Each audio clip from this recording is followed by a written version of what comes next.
Залда микрофон да бар, сахнаға шығып айтуға болады. Енді бұл жиналысқа ешкімге шектеу қойылған жоқ. Барлық әлеуметтік желілер арқылы, үйлерге шақыру беті арқылы да шақыру берілді. Және де қолы бос келе алмай жатқан адамдар болса, мына жерде Facebook, Instagram арқылы тікелей жүргізіліп жатыр. Және де осы Facebook, Instagram арқылы сұрақтар да қоюға болады. Бұл жерде қатысушылар бар, сұрақтар болып жатса, бізге жазбаша әкеліп беруге болады. Енді сөйлеушілер болса, рұқсат. Микрофон залда бар.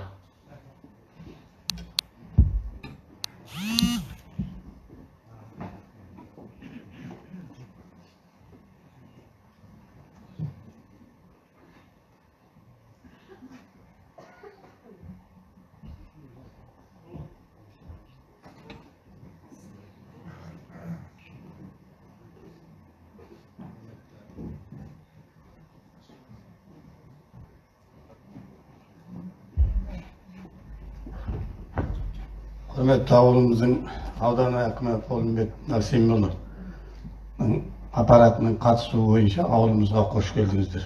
Біздің енді мына бүгінгі жиналыс баяндамада көрсетілгендей ауылдың ардагерлері, ауылдың әкімнелері, мекеме басшылары, ауылдың жастары, яғни мына көрші Потенсия ауылының келіп отқан басшылар қатысып отыр осы жиналысқа.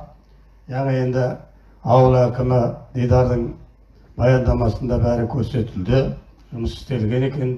Енді жас болса да Дидар 6-шы жылға осы әкім болып жұмыс жасап жатыр.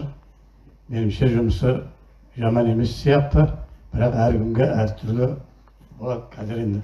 Сондықтан менің айтарым мынау Янбай ауылында былтырдан қалған баяндамада ауыл әкімі де, аудан әкімі де айтылды ғой.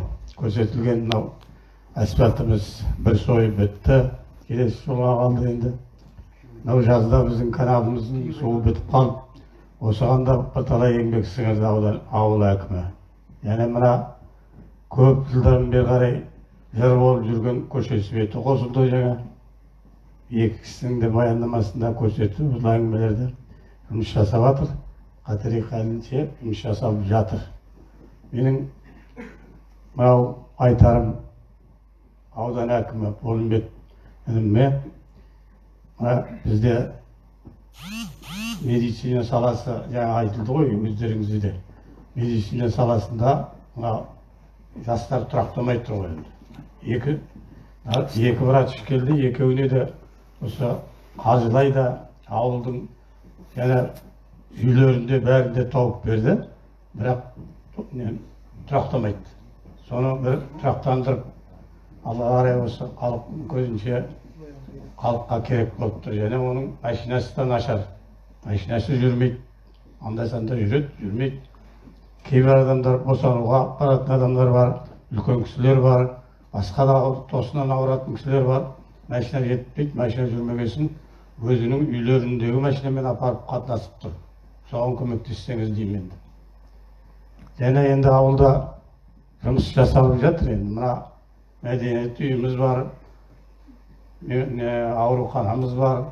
Және жақсы жұмыс жасалып жатыр. Көп жердегі ауылдарға қарағанда біздің жағдайымыз жақсы деуге болады. Енді қарттарымыз мезгілінде пенсияларын алып тұр. Оған енді суымыз, газымыз бәрі келіп тұр. Жағдайымыз жақсы деуге болады. Енді қалған сұрақтарды, басқа сұрақтарды ауылдың қарттары бар, ауылдың жастары бар, қазір сұрақ береді. Сондықтан мен енді Дидардың бір жылға есебі қанағаттандырады деп есептеймін. Деніңізге саулық, амандық тілеймін. Рахмет. Рахмет аға, көп. Сіздің сұрағыңызға жауап берейін. Бірінші мәселе айтып отырсыз, ауылдағы орналасқан дәрігерлік амбулаторияның дәрігерлері тұрақтамай кетіп қалып жатады деп. Екі дәрігер басқа жерге қызметке ауысып кетті. Басқа жерге ауысып кетті, солай ма? Екі дәрігер ауысып кетті. Енді өмір ғой, енді былай бір қарап отырсаңыздар, адам бір жерде тұрақтамайды, одан жақсы жұмыс ұсынылса басқа жерге ауысатыны сөзсіз. Енді дәрігерлерді босап қалған орындарды толықтыру мақсатында жұмыстарды жүргіземіз. Басқа жерде жұмыс жасап отырған дәрігерлерге ұсыныс береміз, немесе жоғарғы оқу орнын бітіріп келе жатырған мамандарға, студенттерге ұсыныс береміз, солай толықтырамыз. Көлік мәселесіне келетін болсақ, бұндағы УАЗ автокөлігі тозығы жеткен, ескірген. Бұндай жағдай Зейнеден ауылында да бар. Аталған дәрігерлік амбулаторияларға көлік сұрап ұсыныс біздер бұған дейін де бергенбіз. Енді бана мен өзім айтып кеттім ғой. Ауданымызда биылғы жылы 3 медициналық нысанға күрделі жөндеу жасайын деп отыр. Хамит Ерғалиев ауылындағы, Тұщықұдық ауылындағы және Зейнеден ауылындағы 3 дәрігерлік, Зейнедендегі фельдшерлік пункт, Тұщықұдық пен Хамит Ерғалиев ауылындағы дәрігерлік амбулатория. Ол күрделі жөндеуде де қомақты қаржыны қажет етеді. Сол күрделі жөндеуді 3 нысанға жасаймыз деп жоспарлап отырып, енді автокөлікке де сұраныс береміз. Бәрі бірдей қаржыны барлық салаға бөлу мүмкін емес. Әзірге осы ескі көлікпен амалдай тұрады. Қаржы бөлінсе жаңа көлікті аламыз. Қоя беріңіз, орныңызға не айта беріңіз.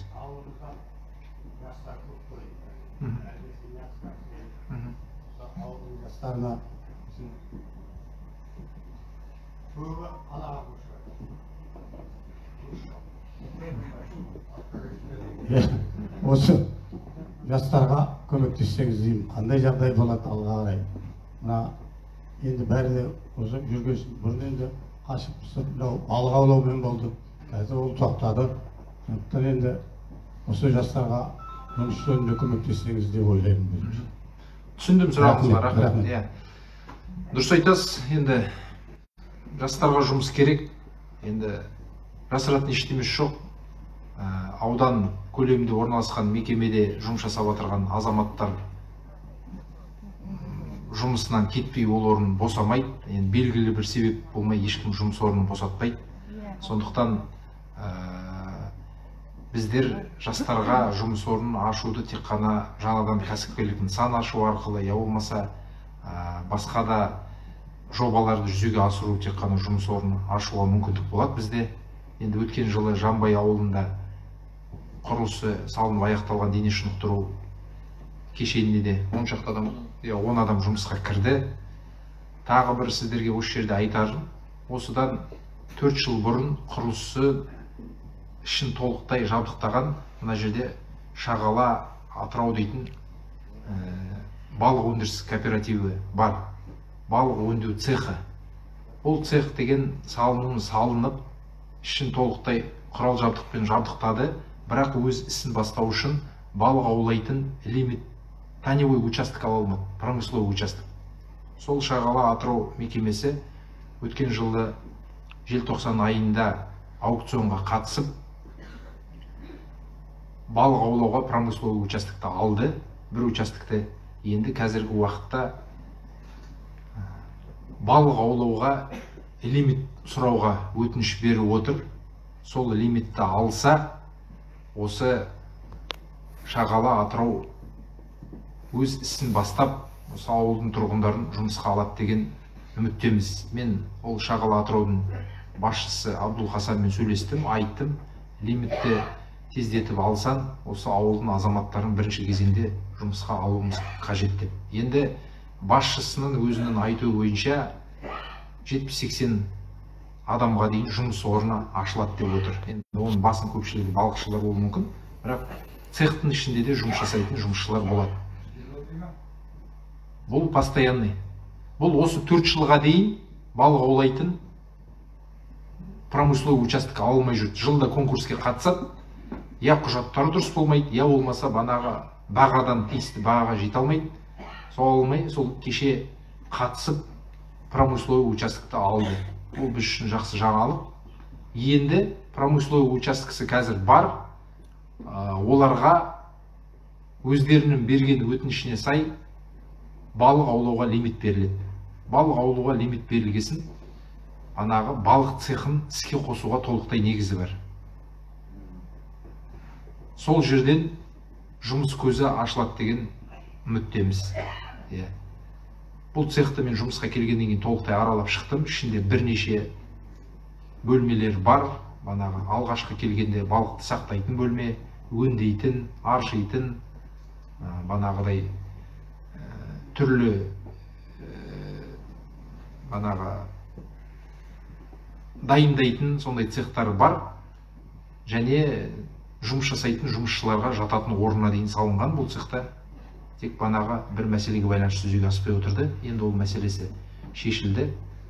Бұйырса осы цехты іске қосамыз деп жоспарлап отырмыз. Енді бұл цехқа бірден бір ең жақын ауыл осы Жанбай ауылы. 15 шақырым ба? 15 шақырым. Сондықтан сол жерге де кәсіпкерге мен ертең талабын қоям, жергілікті азаматтарды жұмысқа алуды.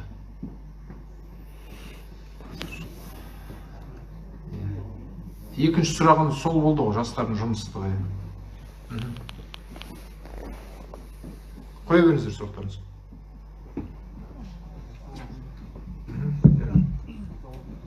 Қазір микрофон береді.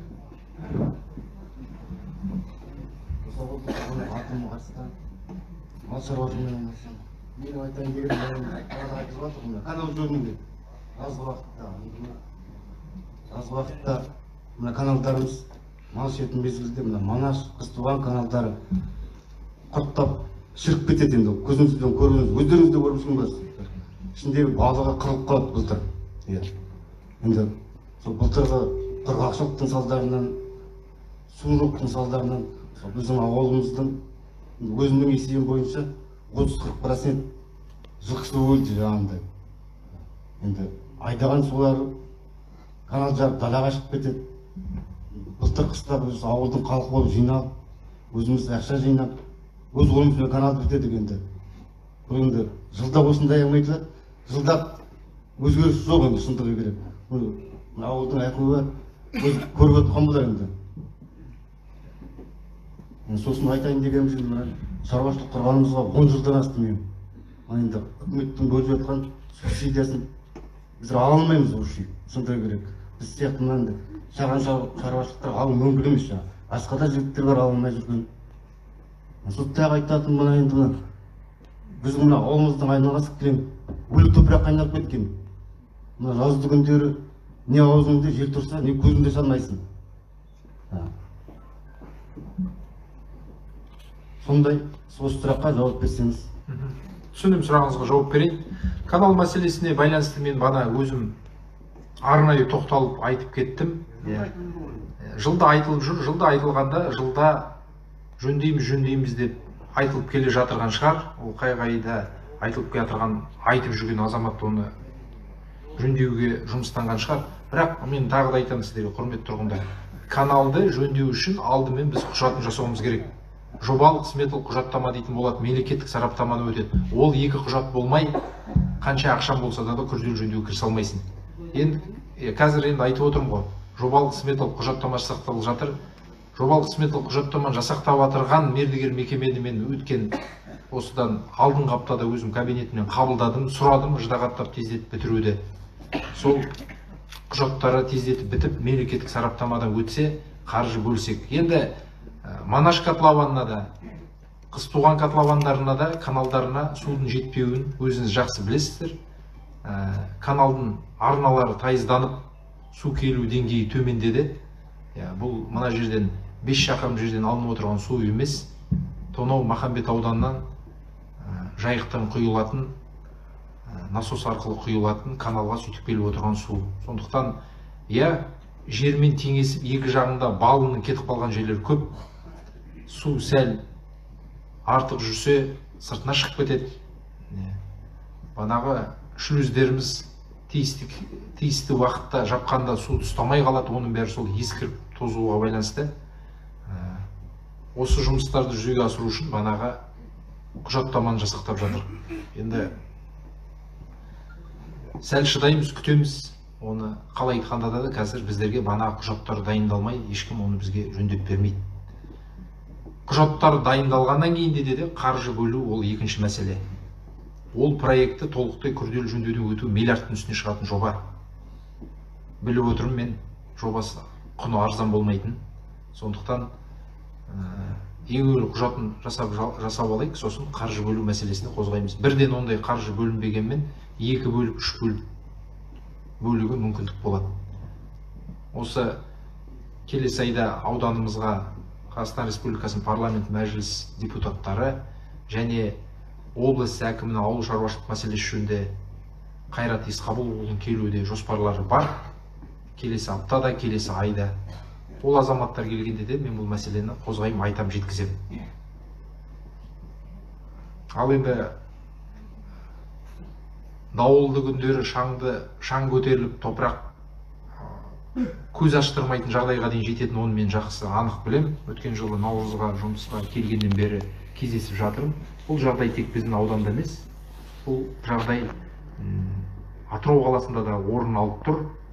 Бірден бір себебі теңіздің соңғы 5-6 жылда 15-20 шақырымға тартылып кетуі, орында қалған мұзды топырақтың осындай дауылды күндері, желді күндері көтеріліп, ауылымызға келеңсіз жағдай туғызып отыр, тұрғындарға қолайсыздық келтіріп отыр.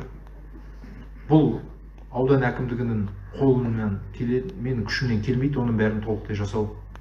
Осы мәселеге байланысты мен облыстық мәслихат депутаттарын сол теңіздің тартылып кеткен жеріне дейін алып бардым, көрсеттім, айттым, жеткіздім.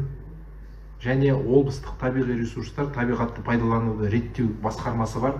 Сол басқармаға өзімнің атынан осы теңіздің тартылып қалған орнына дүниежүзілік тәжірибені пайдалана отырып, енді ол тек біздің елде болып жатырған нәрсе емес, басқа мемлекеттерде де болып жатырған нәрсе ғой. Арал тартылып кетті кезінде, Өзбекстан мемлекетінде де сондай жағдайлар болыпты. Сол елдердің тәжірибесін пайдалана отырып, бір қандай да бір шара алуды сұрадым. Ол банағы өзіңіз айтып кеткендей саксауыл егу арқылы жүзеге аса ма, әлде банағы білмеймін, енді мен дүниежүзілік тәжірибені пайдалана отырып, соған бір іс-шаралар жоспарын бекітіп, арнайы комиссия құруды сұрап, осы басқарма басшысына хат жолдадым. Және ертең Атырауға облыс әкімдігіне қандай да бір жиналыспен барғанда кіріп, бұрында да айттым, алдағы уақытта да кіріп айтам, бұл мәселені біздер шешуіміз қажет. Қолайсыздық тек біздің ауданға емес, Атырау қаласында да келтіріп тұр теңіздің тартылуы. Бұл табиғи құбылыс, құрметті тұрғындар. Табиғи құбылыспен күресу оңай емес, бірақ банағы айтып отырған тәжірибелерді пайдалана отырып бірдеме жасауға болады деп өзім есептеймін. Сондай көмек сұрап, шара қолдануды сұрап, мен сөйтіп басқармаға қатынас хатты жолдадым. Олар енді өз тиісті шарасын алады деп есептеймін. Тағы да сұрақтарыңыз болса. Субсидияны айтқан екен ғой. Үкімет тарапынан мал шаруашылығына, егін шаруашылығына берілетін субсидия бар. Әр нәрсенің, құрметті ағайын, әр нәрсенің өзінің талабы бар. Субсидия алу үшін мал басы осындай болу керек, оның банағы құжаттары болу керек, олардың бәрі тіркелген болу керек, салынған қорам болу керек, алынған жерім болу керек. Мен негізгілерін айтып жатырмын, өзінің талаптары бар. Енді ол талапқа, тәртіпке бағынбай, ол тиісті құжаттарды тапсырмаса, әрине субсидия берілмейді. Сол құжаттарды жинақтап барып аласыздар, басқа жол жоқ. Оны ешкім сізге жинақтап бермейді, өзіңіз жинақтайсыз. Субсидияға тиісті құжаттарды жинақтап алып жатырған азаматтар бар біздің ауданда. Кім? Нұрберген Мұратұлы, аудандық ауыл шаруашылық бөлім басшысы. Биыл біздерде субсидияның бөлінген көлемін берші, айтшы. Қазір микрофон берсін. Ауыл шаруашылық бөлім басшысы. Қайырлы күн. Аудандық кәсіпкерлік және ауыл шаруашылық бөлім басшысы Нұрберген Өтекенов. Биылғы жылға ауданда 50-ден астам шаруа қожалығы 163 миллион теңге көлемінде субсидия алды. Оның ішінде асыл тұқымды бұқа сатып алу, түрлендіру жұмыстарына қатысу және мал азығы және асыл тұқымды мал сатып алу кіреді. Мал шаруашылығы бағытында ауыл шаруашылығы министрінің бекіткен қағидасына сәйкес әртүрлі бағытта субсидия қарастырылған. Бұған субсидияға аудан әкімі айтып өткендей, өтінім беру бұл әр кәсіпкердің, әр шаруа қожалықтың өзінің жеке құзыретінде. енді түсіндіру жұмыстарына аудандық кәсіпкерлік ауыл шаруашылық бөліміне келіп кеңес алуға болады. Осы уақытта жаңа округтың әкімі есеп беру кезінде айтып кетті ғой. Биылға жылы Жамбай ауылдық округінен алынған субсидияның көлемі 25 миллион 500 мың теңгедей болды. 25 миллиондай алды, оның 14 миллионы манағы мал азығына алды. Қалғандары түрлендірумен манағы асыл тұқымды бұқа алуға. Демек, субсидия алуға болады деген сөз. Өзіңіз сияқты азаматтар шаруа қожалық елдері алып жатыр құжаттарын тапсырып. Арсеке, Айбек, сіз құжат жинадыңыз ба, жалпы бардыңыз ба? Қандай кедергі болды сізге? Қандай кедергі болды? Бір рет емес, 5 рет жинап барып алып отырғандар бар. Жинаңыз, тағы да жинаңыз. Нақты қандай проблема болды сізде айтыңызшы?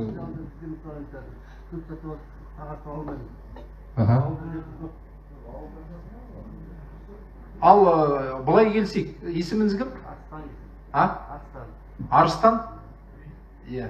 Ареке, былай келсек, аудандық ауыл шаруашылық, я болмаса округ әкімі Жамбай ауылында 25 миллион 500 мың теңге субсидия алған азаматтардың тізімін берсін, ақылдасыңыз шеш. Тәжірибесін алыңыз, сұраңыз, сөйлесіңіз, қандай жолмен алды екен. Қалай алды олардың? Олардың бәрі құжат жинамай ешкім бермейді субсидияны. Жинақтады, берді. Осы жерде субсидия алған азаматтар болар да? Болар. Немесе ол азаматтар болмаса, бізден кеңес алуымызға болады. Манағы құжаттар керек болады. Себебі сіз сатып алған мал азығын дәлелдеңіз керек қой қағаз жүзінде. Былай ауызша айтқан ешкім бере бермейді ғой. Қағаздарының қойылатын талаптары бар. Электронды шот фактура дейді, манағы келісім шарт жасау керек деген сияқты құжаттар бар. Соны жинақтап, өзінің бағдарламасымен, приложениесімен жібересіз. Сізге ақша төленеді. Былай ауызша айтқанда бермейді ғой. Жақсы, келістік, сөйтейік. Банаға Нұрберген Мұратұлы, өзіңіз көмектесіп ақыл кеңес беріңіз, одан қала берді. Осы Жамбайдан субсидия алған азаматтарды берсеңіз, енді осы ауылдың тұрғындары ғой, жасырмайтын болар, айтатын болар деп ойлаймын. Айта беріңіз. Ассалаумағалейкум баршамызға да. Мына енді жылдық жиналыс өткізіп жатсыздар. Оң болсын дейміз. 2020 жылы жасалған жұмыстар айтылып жатыр. Мына енді бұл жиналысқа келгесін әркім мінезін айтады. Айтуға міндетті. Ал мына енді жаңа дәрігерлер жөнінде. Дәрігер ауылда тапшы, машина ескі, Мырзахан айтып жатыр ғой. Оның бәрін түсініп жатырмыз. Мына ауылда не жоқ? Амбулаторияда бір түнде дежурный болсын, бірдеме сондай болмай ма? Оған мүмкіндік жоқ па? Ал біз енді бір случай болды. Мына қан қысымын өлшейтін кісі таба алмай, түннің бір уақытында шапқылап жүрдік. Әркімнің есігін соғып. Енді біреу анау дейді, біреу мынау дейді. Медучасток алып тұрады. Соған бір мүмкіндік жоқ қой. Енді ауылымызда врач тапшы, оның бәрі де біледі ғой, халықта. Жаңа Мырзахан айтып жатыр, 2 врач келді, кетті деп. Енді соң жаңа қалды. Анаған барасыз, мынаған барасыз, анаған сілтейді, анау болар, мынау болар деп. Ақыр соңында бір келінді, төсектен тұрғызып алып келдім сағат 4-те. Сенде мұны мүмкіндендіруді қажет. Ал сондай жағдай болып жатыр. Енді қазір адам баласы енді ауру аяқтың астында еді ғой.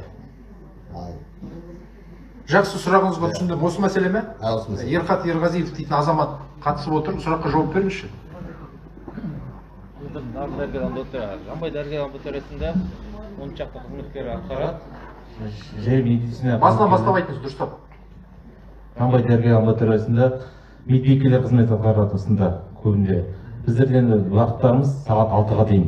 6-дан кейін біздер енді әрбір үйлеріне кетіп қалады. Оны кезекшілік дәрігер ішке бізге оны әрбір қаржысы керек, штаты керек деген сияқты мына көбіне сұрап тұратын, халықтың сұрап отырған скорый штат ашу керек сияқты. Аудандарда мысалы 6-тан кейін скорый барады ғой. Жақсы оларда Чапайта, Нұрауаттарда. Оны аудан біздің бас дәрігерімізге айтайық, соны жеткізіп шешілетін деп ойлаймыз. Жоқ, ол мысалға дүз үшке түнде соққанда вызовты қабылдайды ғой, Жанбай ауылының тұрғынысың деп қабылдамайды емес, қабылдайды ғой. Қабылдайды. Қабылдайды. Қабылдайды. Ал скорыйдың келудің қажет ететін жағдай болса, ауылға келе ме? Келеді ғой. Ауылға келмейді, өзіміздің іштегі медицина қызметкерлері атқарады. Тапсырысты соларға бере ме? Соларға береді. Сол ауылдың медицина қызметкері кешкі сағат 8-9-да звондаса бара ма? Барады, енді ішінде қайсысы көргенге қойып қоямыз өзімізше, бірақ алттан кейін бізге ақша төленбейді.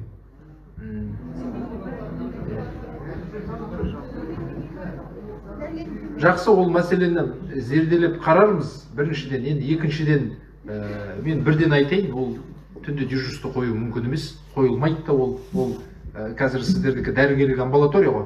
Дәрігерлік амбулаторияда ондай круглосуточный дежурство көзделмеген. Сол үшін дежурство жедел жәрдем станциясы сол үшін құрылған, 24 сағат бойы отырады, автокөлігі бар. Сіздің идентичный случайыңыз болған. Ондай жаппай бәріне вызовқа бармай, ондай болмаған шығар. Енді бір жағдай болған болар, екеу болатын бар, дүздің үстінде болады ғой, дәрігер табылмай қалған. Ол үшін біз дежурство қоя алмаймыз. Ал енді жедел жәрдемнің жұмысын банағы жандандырып, осы елді мекеннен вызов түссе, сұраныс түссе, келуді немесе сіздер арқылы ұйымдастыруды, сіздердің баруларыңызды қамтамасыз ету жөнінде мен бас дәрігерге тапсырып сөйлесем.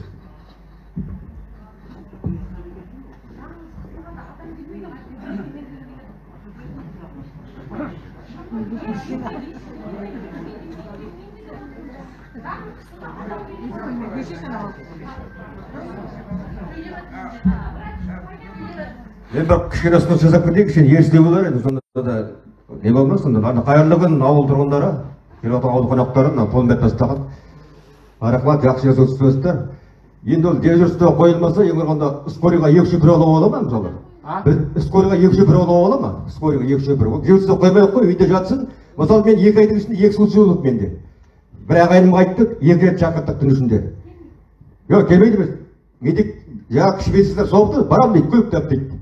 Оның көлігі болса жақсы, келеді жақсы. Менің көлігім болса жақсы келеді. Ал келе көлік тұра алмай қаласың ғой, сонда түн ішінде, таңға жақын ішінде жаяу келмейді ғой. 2 шөпір алса, дежурство тұрмай қойсын, үйінде жатсын, біреу күндіз, біреу түнде. Сосын соққан уақытта медсестер соғады мысалы. Келісін алып кетсін мысалы. Естілмей тұр, Құттай жайлап айтасыз ба микрофон? Шағындырып естілмей тұр. Жақсы. Менің айтайын деген ұсынысым жаңа не ғой. Бізде түн ішінде адам болғасын ауырмай тұрмайды ғой. Шақыртамыз медсестраны. Бұлар келмейді емес, 2 менде случай болды. Өзім ағайындарым ауырды. Түн ішінде соқтық, таңға жақын соқтық, келіп жатыр. Бірақ бізде көлік жоқ дейді. Көлік жібер дейді. 2-дің бірінде көлік жоқ қой. Сондықтан скорыйға 2 шөпір алуға бола ма? Дежурство отырмай қойсын, біреу күндіз, біреу түнде, соққан уақытта медсестра келе қояды скорый мысалы. Сондай бола ғой, сондай алмаса. Ана ауылдағы медсестраны айтып отырсыз ғой. Бәрі бізде басқа врач жоқ қой, соларға айтамыз деп қана. Жақсы түсінікті. Олар келеді. Ол не керек, талай көмектесіп жатыр. Рахмат оларға да. Осындай ұсыныс мен деген. Түсінемін. Дидар Жалғасбайұлы, мен әр ауылдық округ әкіміне айтып жүрмін, округтағы проблемалық мәселеге байланысты тиісті мекеме басшысын шақыр деп. Фельдшерлік пункттегі дәрігерлік амбулаториядағы мынандай проблемалық мәселеге бас дәрігерді шақырту керек еді. Біз енді керек-ау деген нелерді алып келдім, мен енді қай жерден қандай проблема шығатынын білмеймін. Сондықтан бас дәрігерді алып келу керек еді. Жасұлан Серікұлы дейтін азаматты. Бірақ мен ол азаматқа барғасын тапсырам. 2 шөпір ала ма, әлде аудандағы скорыйды жібере ме, немесе осы ауылдағы дәрігерлік амбулаторияда жұмыс жасайтын дәрігерлерге жүктей ме, мен оған қалай болғанда да түндегі шақыртуларға баруды қамтамасыз ет деп тапсырайын. Дәрігерлік пунктке барғанда направление береді ғой. Сол направление алу үшін жаңағы компьютерлер қатып қалады.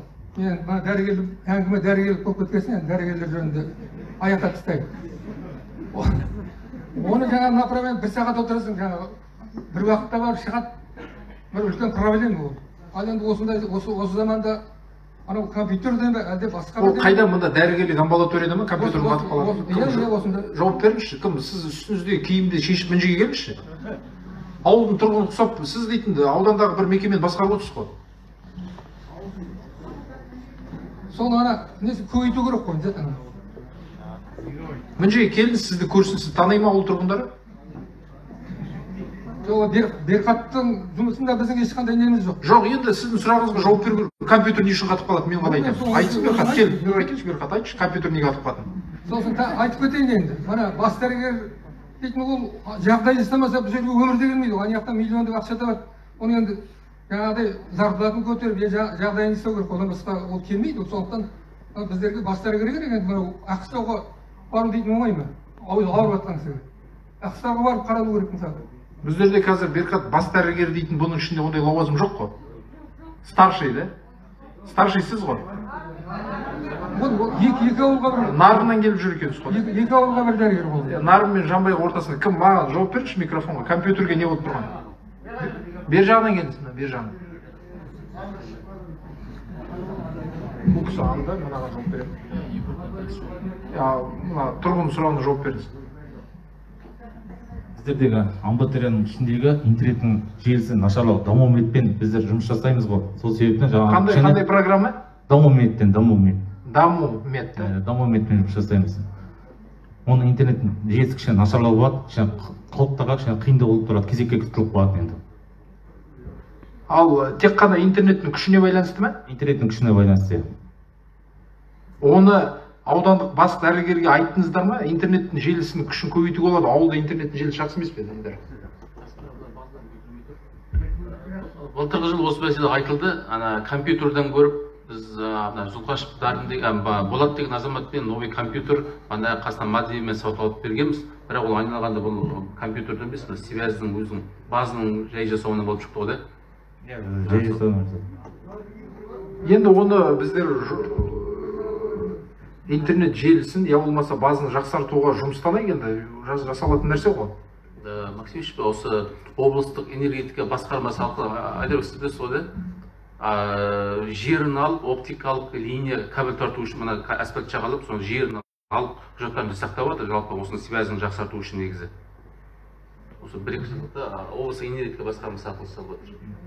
Жақсы, мен бұл мәселемен айналсам, сосын тағы бір келгенде жауабын берем, жұмыстанайық.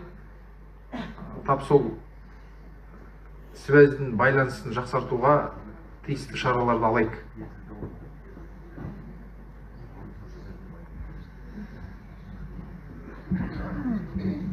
Баршаңызға сәлеметсіздер ме? Менің екі сұрағым бар.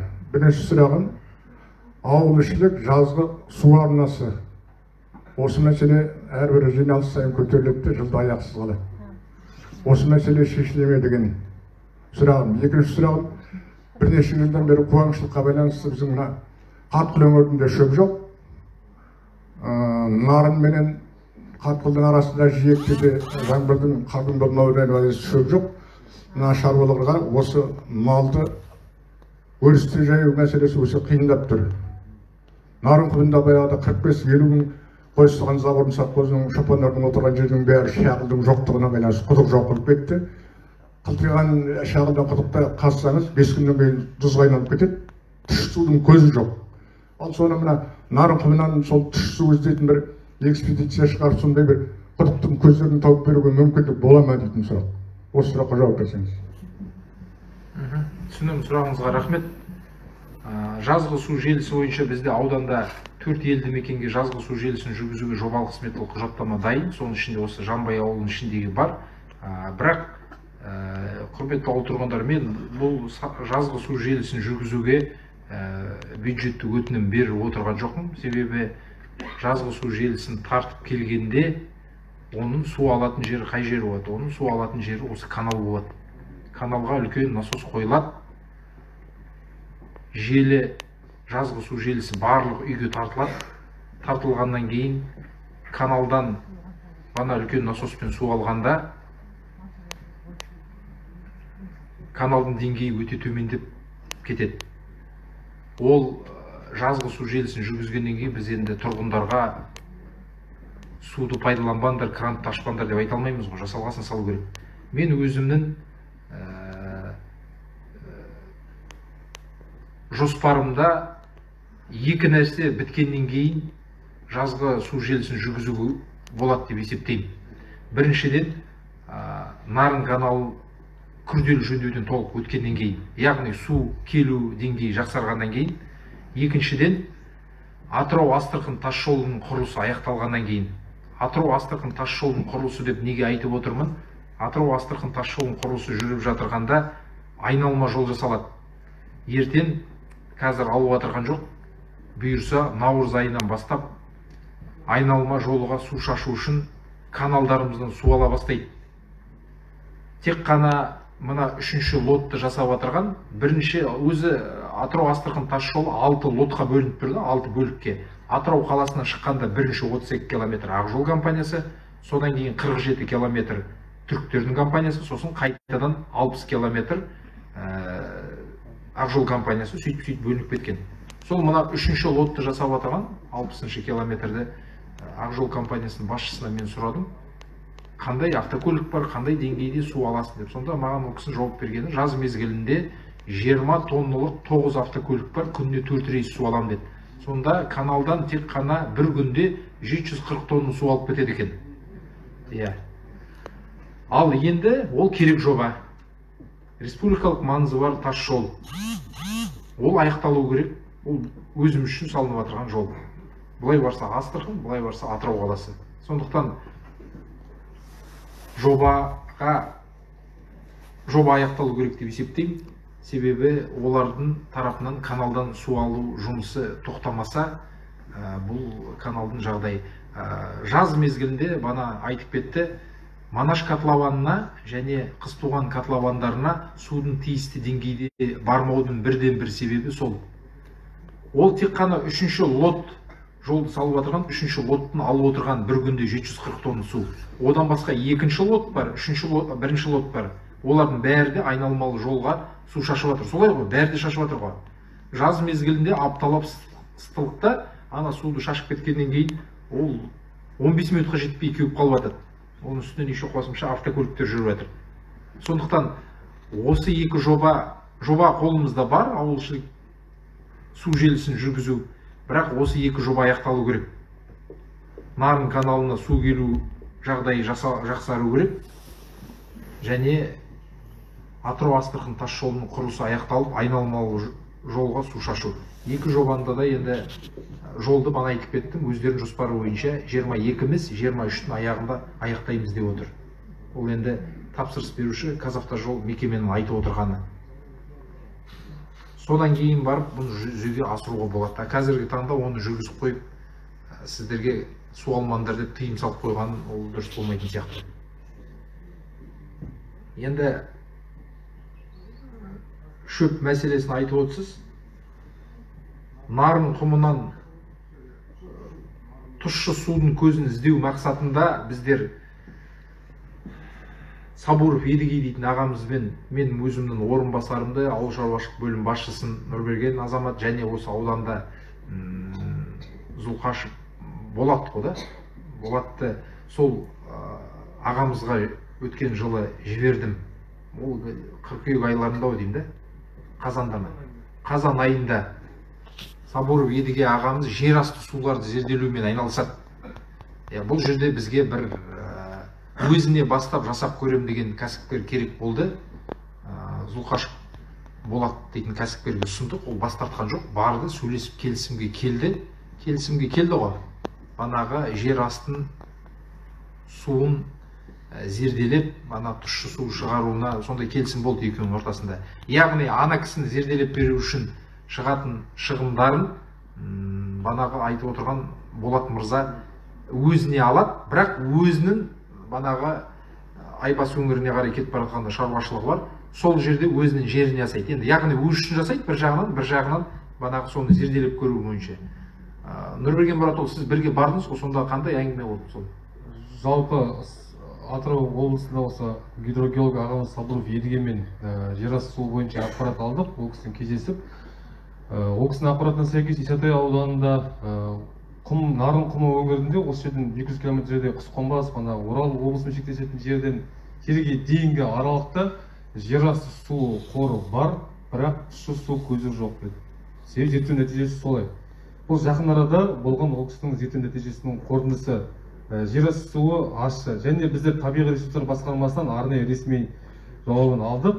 Біздің ол мекеменің де ақпаратына сәйкес ауданның аумағында жерасты суының қоры мысалға Бегайдар елді мекен Нарынқұм өңірінде әр координаттар мен точкаларын тәулігіне қанша литр су шығатын жер қорын алып берді. Бірақ онда ашық тұшы екендігі нақты айтылмаған.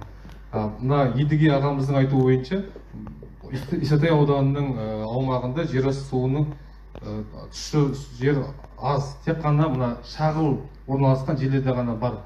Оның өзі де қыстың қарында және жаңбырдың жауған жаңбырдың қорынан болатын су көзі болды. Енді тек қана шаруа қожалықтарына жерасты суын, мысалы, ол кісілердің жұмысы жерасты суын 20-30-70 метр жерден шығарып береді, бірақ тұтып бере алмайды. Сондықтан осы әкімдіктің атынан ауыл шаруашылық басқармасына шаруа қожалықтарына егер де жерасты суын шығарып суды тұтататын аппарат сатып алған жағдайда оны субсидиялауды қарастыру жөнінде ұсыныс берілді. Шаруагерге тиімді осы болады. Себебі малын суару үшін басқа тұщы су көзі жоқ, сондықтан ащы суды тұщыландырып беру.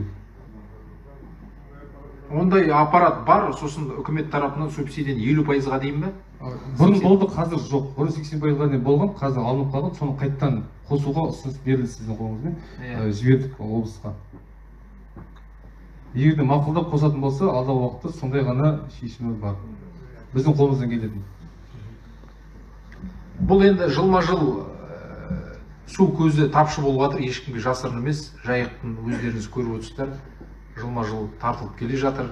Сонымен қоса Қиғаш өзегінде жағдайы жақсы емес. Біздер енді жер асты суын қалай қада да зерделеп, мәселе соған тірелейін деп тұр ғой. Бұл жұмыстарды жүргіземіз. Манағы Сабур Едіге ағамызбен барып сөйлесіп, ақылдасып, ауданымыздың кәсіпкерін апарып жүргенімізде де бірден бір себебі сол. Бұл мәселені зерделейміз, бір шетіне, бір жағына шығамыз. Одан басқа біздер осы екі округтен қаржы бөлініп, теңіз суын тұщыту мақсатында зерделеу жұмысын шығардық. Бізге қорытындысы келді ме? Берші микрофон. Қорытындысы келді ме? Келген болу керек. Келді. Забурын және Зиденден және Исатай ауылдық округтерінде осы теңіздің суын тұщытып тарату жобасына сәйкес екі округтың жерасты суының қорытындысын жолдадық. Бұл ана өзіңіз білетін мемлекеттік жекешелік әріптестік бойынша инвестициялық жоба. Сонда қорытындысы келді ме, келген жоқ па? Қорытындысын біз жолдадық, келді, бірақ неден келген жоқ, Алматы қаласынан бізге келген жоқ. Жоқ, соны сұрап отырмын, Алматы қаласынан. Жоқ, келген жоқ бізге.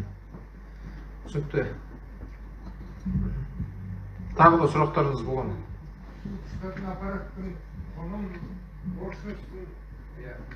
Қандай уақытта, қандай көлемдегі суды тұщытып бере алады, айта аласыздар ма? Жоқ, оның түрі болар, бір қатып қалған бір баға болмас. Қалай баға, субсидиялаудың тәртібі қалай? Субсидиялау сіздің кеткен шығынның белгілі бір мөлшерін ғана үкімет субсидиялап береді, сізге аппаратты алып бермейді. Сізге немесе сұрауыңыз бойынша сізге тәулігіне 3 куб немесе 5 куб су тұщытатын аппарат қондырам дейтін ондай қағида жоқ. Тек қана үкімет сіз қандай аппаратқа шығындалдыңыз, соған сәйкес 50%, 20%, 80% бола ма, ол министрлік бекіткен қағидаға сәйкес субсидиялау жүргізеді. Сол. Ар жағында өзіңіздің еркіңізде 5 миллионның затын аласыз, 7 миллионның затын аласыз, ол бағасын барлығын әркім өзінің қажеттілігіне қарай сатып алған тауарының белгілі мөлшерде субсидиясын алып отырады. Субсидиялау дегеннің тәртібі солай. Сізге алып беру емес, тек сіздің шығыныңызды өтеу.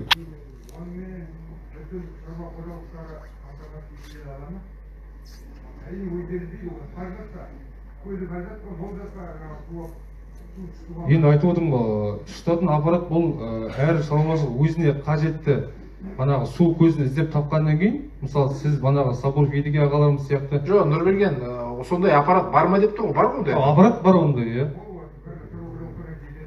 Енді әркім қалай алғысы келіп солай табады. Қазір интернетте толып тұр. Жоқ, бар, ол қазір ақшасына бәрі бар ғой, не жоқ, бәрі бар.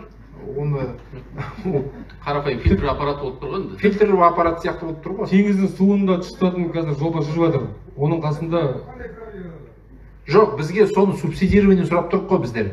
Сіз қазір мысалға 7 миллион теңге алсаңыз, сіздің шығыныңыздың 70-80%-ға дейін үкімет төлесе. Сіз мысалға міне аппаратты алып келесіз, қасына несін бересіз, счетін. Үкіметке тапсырасыз, міне мен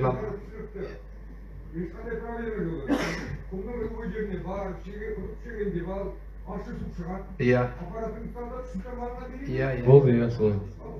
Жоқ, оны қазірде соға ешкімге кедергі жоқ, жасай беруге болады. Олай отырған өңірлер бар. Батыс Қазақстан облысында мен естідім. Бірақ бұл жерде халықтың сұрап отырғаны банаға кеткен шығынға субсидия берсе деп отыр ғой. Иә.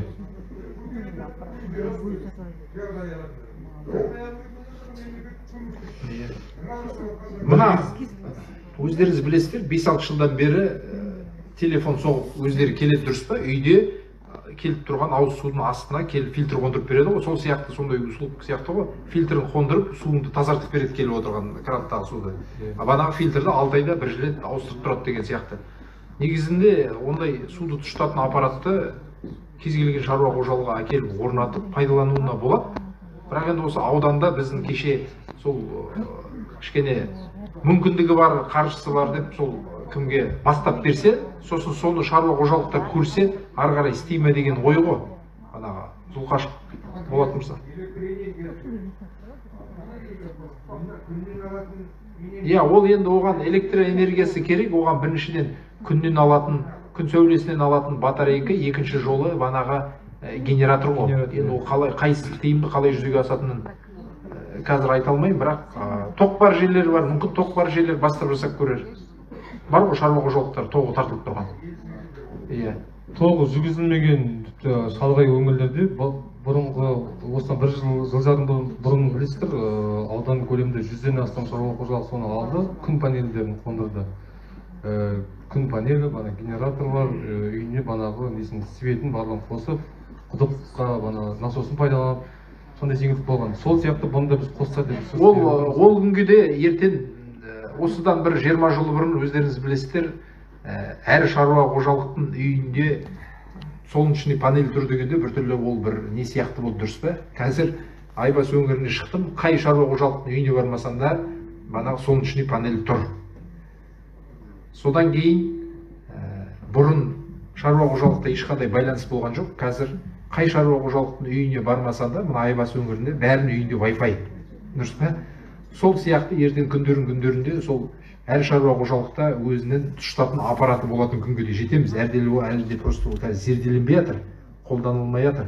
Бірақ ол ертең бір бастап жүйе іске қосып жасап кеткеннен кейін олда да бәрін шаруа қожалығының басында табылатын дүние деп есептеймін мен. Себебі соған келе жатыр. Жер астының суының бана ащы болуына байланысты.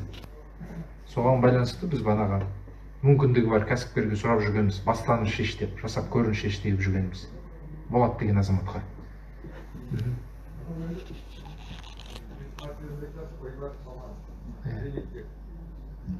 Мынау мал өнімдері бізде әсіресе жүн, тері, шикізаттары шашылып далада қалып жатыр.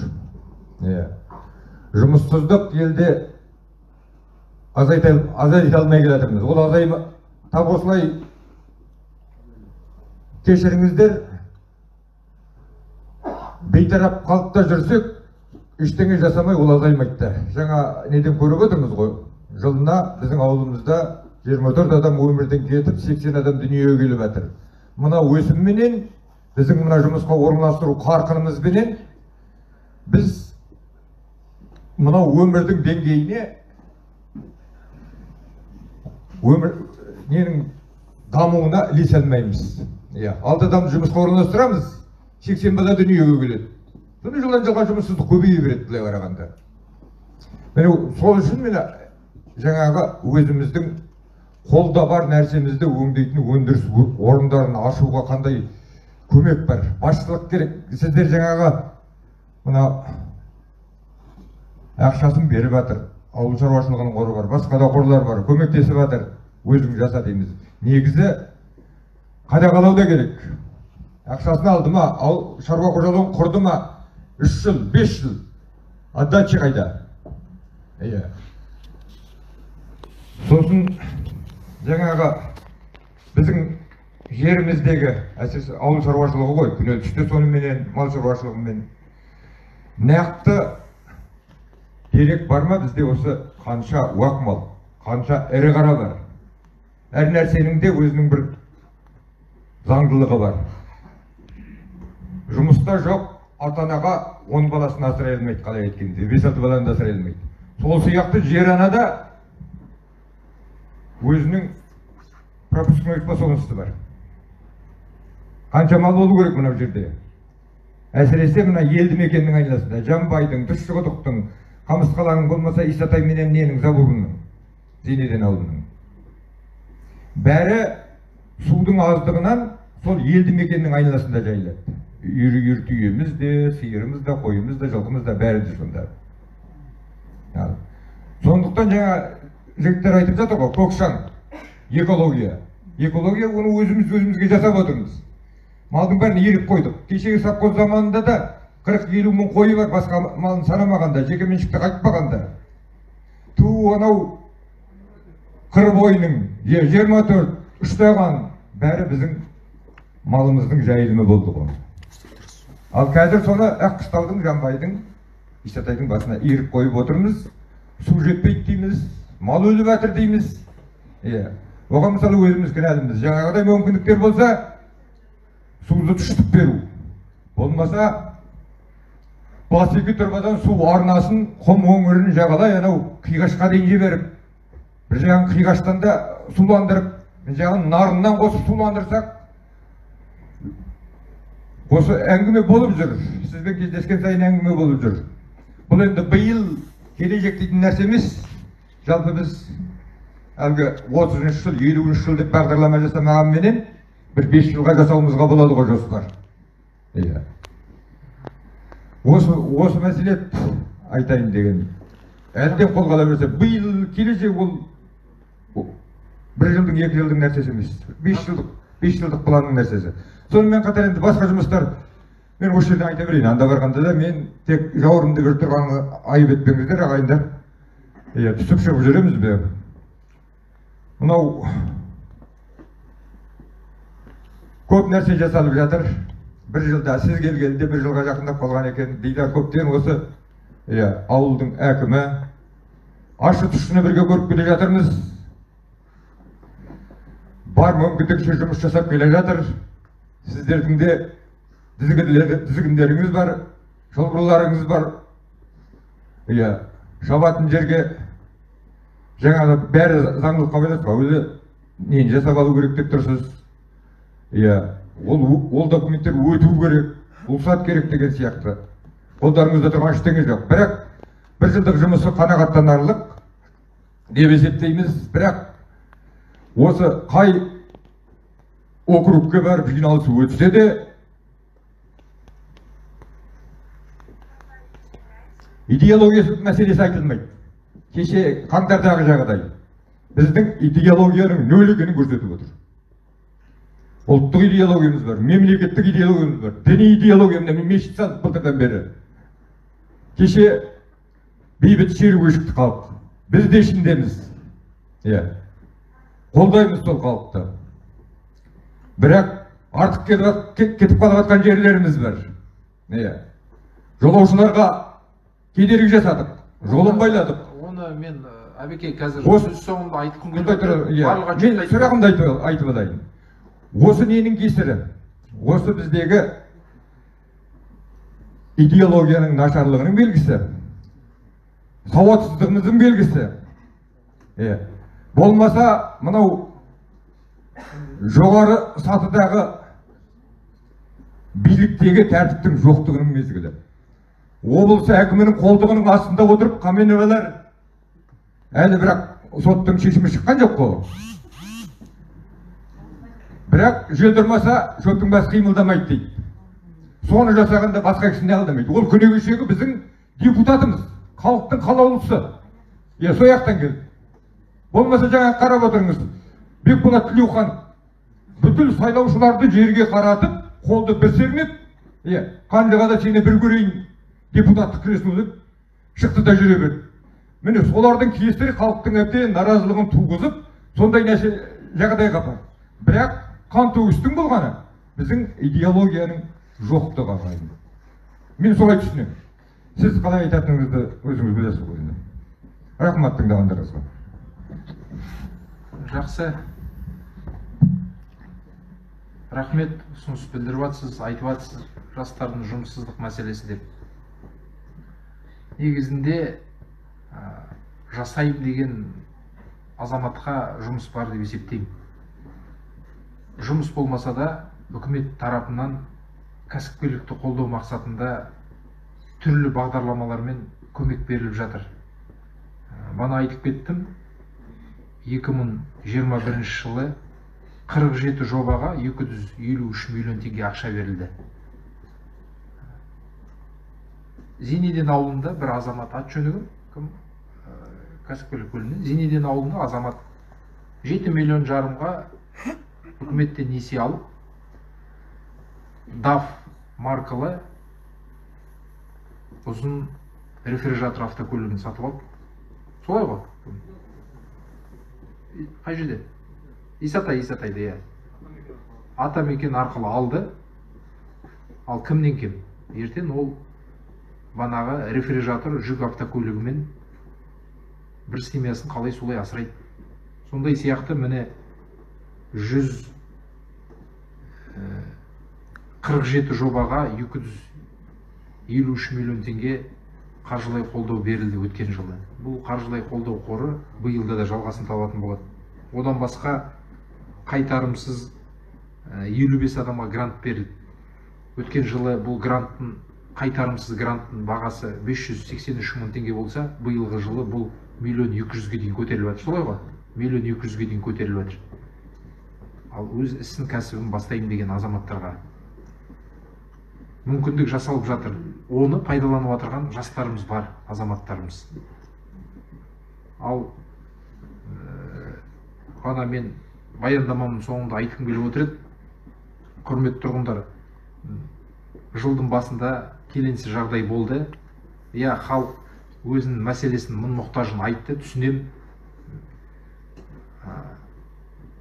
Ол үйтіп шығып мәселені айтқанға да мен ешқандай қарсылық білдіріп тұрған жоқпын, бірақ өзімнің басымдағы проблемамды шешемде басқа біреуге проблема туғызбауымыз керек. Астырқын тас жолының бойында Жанбайдың кіреберіс қиылысында киіз үйді тігіп, жолды жауып, автокөліктерді тоқтатып тастау, ол заңсыздық әрекет. Мен сол 4-інде сол жағдай болғанда кешкі сағат 9-да сол жерге келдім өзім. Киіз үйдің ішінде сол азаматтармен кездестім. 2 сағаттай сол жерде болдым. Мен сұрадым азаматтардан. Жақсы, жанайқайларыңызды айтып жатсыздар, келсем толықтай қолдаймын. Жанар-жағармайдың бағасын тұрақтандыру, газдың бағасын түсіру, азық-түліктің бағасын түсіру, бәрін айтып жатсыздар, келсем, бірақ мына жолда келе жатырған жүк автокөлігін айдап келе жатырған адам не жазығы бар? Басқа мемлекеттен келе жатыр, басқа жерге кетіп бара жатыр. Біреу үйіне бара жатыр, біреу үйінен шығып бір жерге бара жатыр. Олардың арттарында жүк бар. Суткілеп тұрды. Мен тек бірақ мақсатпен айтып жатырмын, құрметті азаматтар. Ауылдың жігіттері сол жерді жапқан. Мен сұрадым, егерде осы жерден қазір жолда ашып жіберсеңіздер, жауапкершілікке тартылмауға мен уәде беремін дедім. Ал енді осыдан ашпасаңыздар, мен оған жауап бермеймін дедім. Ашқан жоқ, ар жағында тағы бір суткідей ұстады. 6-сынан 7-сіне қараған таңда 5:30-да ашты. 2-3 суткілеп машиналарымыз тұрып қалды. Жанар-жағармайлары кетті, жолдарынан қалып қойды. Ол заңсыздық әрекет. Үкіметке олай жолды жауып та жеткізу міндетті емес. Мына Аққыстау ауылында орталық алаңға 2 күн қатарынан шықты. Әкімдіктің алдындағы алаңға болған азаматтарыңыз мына жерде болар. Сол жерден барлық мәселені айтты. Мен сол күйінде облыс әкімдігіне соны жеткіздім. Облыс басшылығына. Өздері де сұрады, қандай мәселе қозғады. Сол негіз мәселелерді айттым. Ал енді мына жолдың шетінен шетелдік еліміздің азаматтарын жүріп жатырған жолына кедергі беріп жауыпса, бұл заңсыздық. Мен оны тек қана бір мақсатпен айтып отырмын. Осы ауылдың азаматтары сондай құқық теріс қылық жасап, әкімшілік, я болмаса қылмыстық жауапкершілікке тартылмасыншы деген мақсатта айтып отырмын. Ал әкімшілік құқық жауапкершілікке тартылатын болса, ол несі жақсы? Өмірлеріңізде алдағы уақытта қандай да бір жерде кедергі болады да тұрады. Қазір бәрі электронды, бәрі базаға енгізіледі. осындай Қазақстан Республикасының әкімшілік құқық бұзушылық кодексінің осындай бабымен жауапкершілікке тартып десе, жұмысқа алатын азаматтың өзі де сол кодексті ашып барып қарайды. Не үшін табылған? Заңсыз осындай митингке шығып жол жапқан үшін деп анда бәрі жазылып тұрады. Қазір әкімшілік жауапкершілігіміз қылмыстық іс қозғауға дейін барып жатыр. Енді олай болмайды. Жолды жауып қоюға. Өзіңіз бір жақтан келе жатсаңыз, алдыңызды жолды жауып тастап 2 күн ұстаса жақсы ма? Бәрі қалады, жоспарыңыздың бәрі. Сондықтан құрметті ауыл тұрғындары, осы жерден шыққан азаматтарға айтқым келеді. Сіздердің біріңіздің ағаңыз болар, біріңіздің балаңыз болар, жеткізіп барыңыздар, ондай заңсыздық жасамауларын сұраймын. Мақсатым банаға қандай да бір жауапкершілікке тартылмасын деген. Мәселені бейбіт митинг арқылы алаңға шығып барып та жеткізуге. Ол дүние жүзінің тәжірибесі, рұқсат сұрап барып шығып та, рұқсат қағазында да беріп барып жасалып жатыр. Бірақ банағыдай жолды жауып тастау ол деген мүлдем болмайтын нәрсе.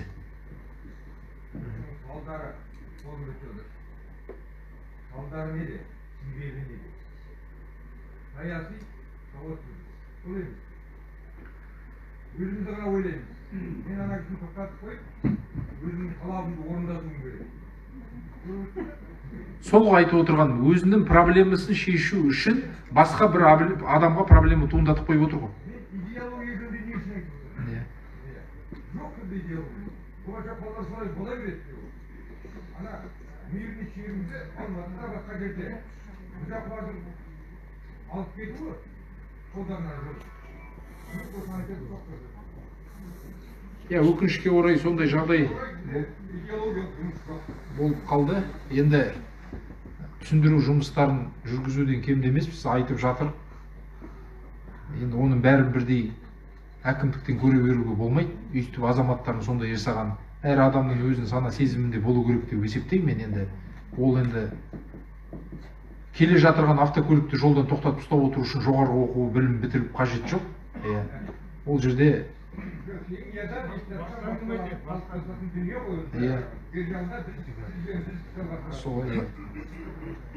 енді ел болып қоғам болып айтамыз, айтудан кем емеспіз. Ауылдың жастары бір осы ауданға кездесуге қай жерге барсам да бір айтатын халықтың көп мәселесі машинаны қаттайды дейді жастар. Аққыстаудың ішінде жасырын емес, кеше әлеуметтік желіден көрген боларсыздар. Үкіметтен, бюджеттен ақша шығарып, тиын тебені есептеп жасалған қазақ елі алаңында жасалған шаңырақтың ортасымен автокөлікпен өтті, көрдіңіздер ғой? Көрдіңіздер ма? Ал не масқара? Ал оған қайтып әкімдік кінәлі ме? Шаңырақ тұр, шығатын баспалдағы бар, Арбат, Нұр Отанның алдымен Аққыстау ауылдық округ әкімдігінің ортасында салынып тұрған кәдімгі адамның демалатын жүретін жерінде бір жас бала ВАЗ-2109 дейтін марка автокөлігімен соның ортасынан баспалдаққа шығып түсіп, соны айналып шықты. Ал соны жасамауға болады, оған не ақыл керек? Ол баланы аудандық полиция бөліміне әкеліп, 3 баппен жауапкершілікке тартып, кешірім сұраған видеосы бар. Ол видеосы болса қосу керек еді. Әлеуметтік желіге шығардық қой. 136 мың теңге штраф төледі, айыппұл. Және кешірім сұрады. Бірақ кешірімде де айыппұлда да емес, бірақ сол нәрсені жасаудың өзі, ол мен білмеймін қандай адам болу керек екен. Негізінде енді шаңырақтың ортасымен өтпей-ақ төселген брусчатканың үстіне жүруге болмайды ғой, машинамен адамдар демалыс. Ол брусчатканы оны тіпті нетіп тұрған жоқ. Банағы шаңырақтың, өзіміздің қазақтың шаңырағы жасалған, енді Аққыстауға орталыққа барғанда көріп жүрген боларсыздар, соның қақ ортасымен жарып өтті машинамен.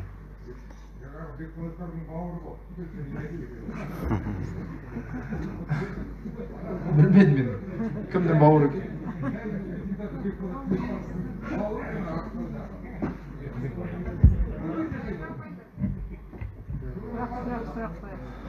Сонда банағы тұрғындармен кездескенде басым көпшілігі тұрғындардың айтатыны қатты жүреді, автокөлікпен қатты жүреді дейді.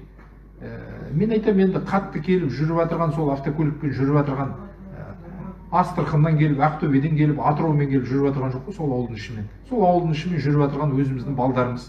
Және де ылғи жас балдар, 25 жасқа дейінгілер, басым көпшілігі қаттай дейді машинаны.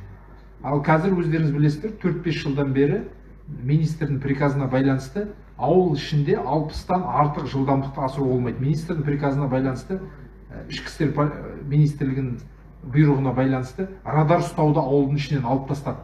Радар ұстай алмайды қазір олар.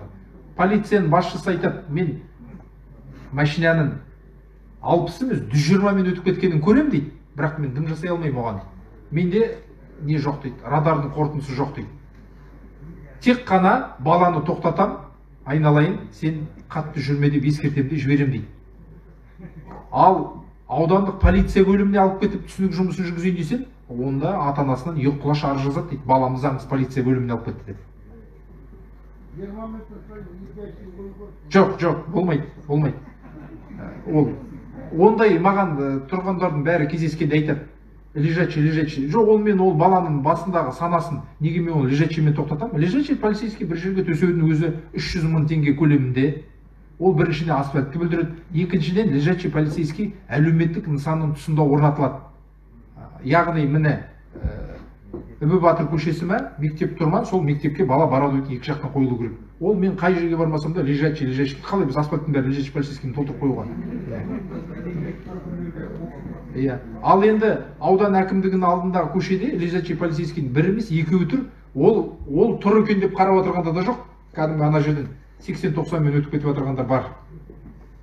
Лежачий қондырылып тұр екен деп жылдамдықты төмендетіп отырғандар да бар, өтіп кетеді одан. Наоборот, ерегесі өте ме, білмеймін, ерсіне ме. Сондықтан бюджеттің ақшасын ысыраптап жердің бәріне ондай лежачий полицейский төсей бере алмаймыз. Құрметті тұрғындар, мен өткенде сол келеңсіз жағдай болғанда киіз үйде азаматтармен кездестім. Сол кезде маған бірқатар азаматтардың айтқаны, біздер мына Жамбай ауылдық округінің территориясында орналасқан потенциал ойыл мекемесіне жұмысқа кіргіміз келеді, бізді алмайды. Өздерінің адамдарын алады деген көптеген не болды. Потенциал ойыл мекемесі ол жеке мекеме, мемлекеттік мекеме емес. Бірақ мен сол кезде айттым жігіттерге, ертең есеп беру жиынына басшылығын шақырам, аудан көлемінде жұмыс жасап отыр ғой, жауап берсін, айтсын. Міне қазір ортамызға Мырзағалиев Ғадылбек Сахабиденұлы келіп қатысып отыр, мекеменің бас инженері. Мен сізден сұрайтыным, айтыңызшы, потенциал ойылда, микрофонды беріңіз. Неше адам жұмыс жасайды, соны неше жергілікті азамат? Жоғарыға шығыңыз, жауап беріңіз.